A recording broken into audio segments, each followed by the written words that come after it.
Hello everyone, I'm DonTheCrown, and today I want to talk about getting ready for Valtan. I'm going to cover a few strategies and things that I haven't heard other people talking about, and let's get right into it. So first off, one of the things I really want to recommend is if you're logging in today, that you do not claim this Aura of Resonance reward here, because it's going to give you 2 extra Chaos Dungeons. And as long as you're 14, 15, or higher by the time Valtan rolls around, which should be on the 19th, which as of the time of this video, that's like 10 days away. You want to use those then. Now, if they delay Valtan to like the 26th or something, you know, it's not that big of a deal, but just don't claim this or don't use these if you already have claimed it, because these can be so much better off if you're 14, 15 or higher. If you're 14, 45, the Chaos Dungeon does have a chance to drop a limited chance to drop relic accessories, but that's really, really good. Also, the relic armor and weapons scraps can have the +4 tripods or skill tree transfer things on them, which is very, very powerful in end game gear. So next thing we're going to talk about is Rested Chaos Dungeon and Guardians. Now, as we just talked about, coming up, there is a launch here, potentially on the 19th. So what we want to do is get the maximum amount of juice out of this launch. And so what we're going to do is from the 14th and forward, we are not going to be doing Chaos Dungeons on our main or any Guardians at all.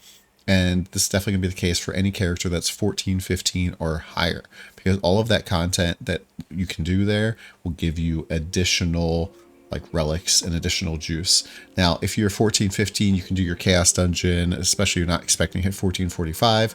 Right now I'm up to 1440, so I definitely think I'm going to get there. But the 14, 15 Guardian can also give you relics as well.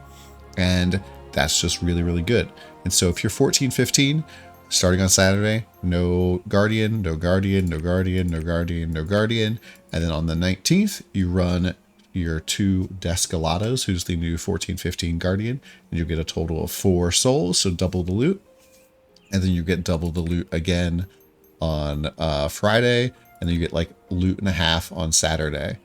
And so you'll basically get a whole lot more loot across these 3 days. That is good and is viable to be very expensive compared to just getting a few more G leaps to sell. Now, if you're really close to pushing to 14, 15 and you're trying to make a little bit extra money, I mean, do whatever you want to do, man. But, you know, this is definitely trying to get the most money out of relics. And let's talk about relics real quick, because you might be like, all right, why are relics so important? So first off, relic accessories just have more stats than the normal legendary accessories. And so you can see here, for example, like we're going up to like probably around 14, I think it's 450 on there. And I believe that the relic neck, I believe, goes up to like 500 or maybe 600. I can't remember exactly, but it's more stats. And stats are like the bedrock of your build. Your engravings and everything else is like multiplying on your stats. So if your stats are good, then your engravings are also good. You have a really great character. If your stats are bad, like if you're a Deathblade, for example, without specialization, you're just going to have a bad character no matter how many engravings you have. So on the relics, besides having more stats, we're also going to have more engravings as well. So legendaries normally can have, they always have 2 positives that are 2 to 3 total value, with 1 negative that's 1 to 3. So the very best one you can have is a 3-3-1, and the worst you can have is a 2-2-3. The relic accessories, though, will always have a positive that is between 3 and 5, with the second positive always being a 3 value, and the negative is either a 1, 2, or 3. So that means the very worst relic is a 3-3-3, which is basically like pretty close to the best legendary relic, or legendary accessory that you can get. Relics with the 5 and the 3, this just allows you to easier to get more full level 3 engravings and just makes them way more powerful. Also, these will not be replaced at all until I think 1490 and above, till like we're doing hard mode Brelshaza. So these are going to be around for a very, very long time.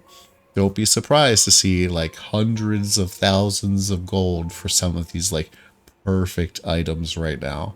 And I don't believe we have any source right now that guarantees that you get a class engraving.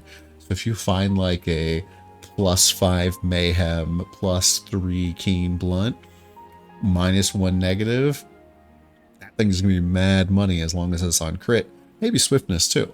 And so relics just have so much potential to make you so much money. So that's why we're trying to maximize getting these. And we talk a little bit about engravings, and I've been kind of going with a different engraving strat than I originally had been going for in my previous video. And the really simple take for that is that if you're running a class that has a very expensive class engraving, like Mayhem, for example, just going +9 Mayhem, +9 Mayhem allows you to pretty much cover that up, and then you don't have to find Mayhem at all on any of your accessories, which is going to be extremely expensive because only Berserkers will be able to drop them, and it's just not very common to happen. And so that's definitely one strategy. What I'm doing right now is I've gone out and I've gotten Cursed All up to 12, definitely not required or anything like that. I'm with Cursed All because Grudge is way more expensive, and Cursed All is just like the second best engraving for damage. And I also have +9 adrenaline, and I have a pretty okay stone. But the thing that's most important here is that my 2 rings here basically lock in a lot of value for my character. These are really, really good rings because they give me 2 +3s that are important, and like I don't have any negatives right now. And so what I can do is I can like take off my amulet and my earrings. And even with just rings and my books, I'm pretty set up right now. I don't really need all that much. Now, yes, I know Surge is probably getting nerfed so that you need level 3 Surge for it to be amazing, and I can fix that later. It's not a big deal. But what this allows me to do is to go out and get like a nearly perfect relic amulet with crit and specialization for more stats. That is probably not going to have any good engravings on it at all, and not have to worry about my engravings over here. And then between my earrings, I'll just get a earring that has specialization in Ambush Master, and another earring that has specialization in Ambush Master, and then we'll be back to 331. And that's really, really simple to do compared to trying to get all the perfect puzzle pieces.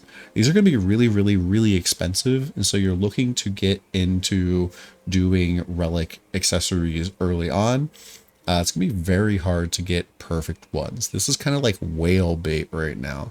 And if you get something that's like perfect for you and your class, it's probably better to sell it because eventually the price will come down, and you don't necessarily need to have 3 engravings in order to do the content. And it's way better to get the gold. Yeah. So all my characters kind of look like this, where I have 2 really, really good rings, an okay stone, and good books. And so like on my Berserker, for example, I can take off all of my necklace and earrings. On my Shadow Hunters the same way, and my engravings still look pretty good, so I can just fill in with good stat stuff if I decide to do that. I mean, the Fion cost is pretty high too, so probably don't even need to necessarily do that. Next up, let's talk about combat supplies that you will need for Valtan. Now, I know that for Argos, people just like bring health potions. Sometimes they bring destruction bombs and whirlwind bombs, but Valtan is definitely a little bit harder than Argos is. And so for phase 1, and in Valtan, you'll be able to basically do just phase 1. And then if you complete that, you can like get loot, and then you have to vote to continue to move forward. And you can even join a completely different group for phase 2, as long as they have completed phase 2 for the week. And so you can kind of like space out your time a little bit more and try with different groups and setups and all that sort of stuff. But for phase 1, you're going to want Whirlwind Bomb because there is a stagger check. You want Panacea, which removes debuffs from your character. And that is incredibly useful for one of the mechanics where the boss hits you and like leaves a bleed debuff on you. And if you get hit multiple times, which is going to happen, giant red slashes go through the area focused on you, and it's going to hit all your allies, and that's just bad. Expect your first couple of times doing Valtan phase 1, with just seeing the slashes just popping off everywhere. Eventually you'll want to like use Panacea on yourself once you see you have stack, so that you can keep yourself more safe. And yes, especially you gun lancers, just popping one Nelis's every like what 30 seconds or something is not probably going to be enough. Also, fire bombs can be useful. There's a mechanic where things go dark and you have to free people out of the dark. And so being able to throw a fire bomb at people to free them does help. In phase 2, you definitely want to bring destruction bombs. Valtan basically comes completely armored up, and the raid needs to provide a lot of weak point damage onto him to break his armor off of him. And if you don't break the armor off of him, then it basically like reduces the damage your raid does for a long time. And so a lot of times, like if it was in Russia, we killing this boss, if we didn't manage to break the armor on the very first charge, people just restart right away. And to help out with this, like typically one person, like one support, will bring a corrosion bomb, and they'll throw the corrosion bomb like as he's charging into the wall, so that everybody's destruction bombs get even more value to them. And you only need one corrosion bomb thrower per raid. Once again, firebomb is pretty important here. There's a mechanic where he freezes and like imprisons 3 people. You have to free them pretty quick. And time stop is pretty nice. There's definitely a few mechanics in Valtan Phase 2 where you can just get absolutely blopped off the side. You can just get in a bad spot. And having a time stop allows you to just kind of chill out and allow stuff to develop around you and then come out and hopefully safe. Now, one of the few times I managed to like land a time stop in Phase 2 in Russia, literally the millisecond I came out of time stop, I insta-died. So it's definitely a hard fight. Now, last but not least, I want to talk about these sets that are coming with Valtan. And for this, I'm going to reference Saintone's Lost Ark guide. He has a whole bunch of great information, and I'll put a link to this in the comments below. But there'll be 2 new legendary sets that you can start to make. This is from the normal mode of Valtan. And then there are 9 Relic Legion sets, which you can make as well.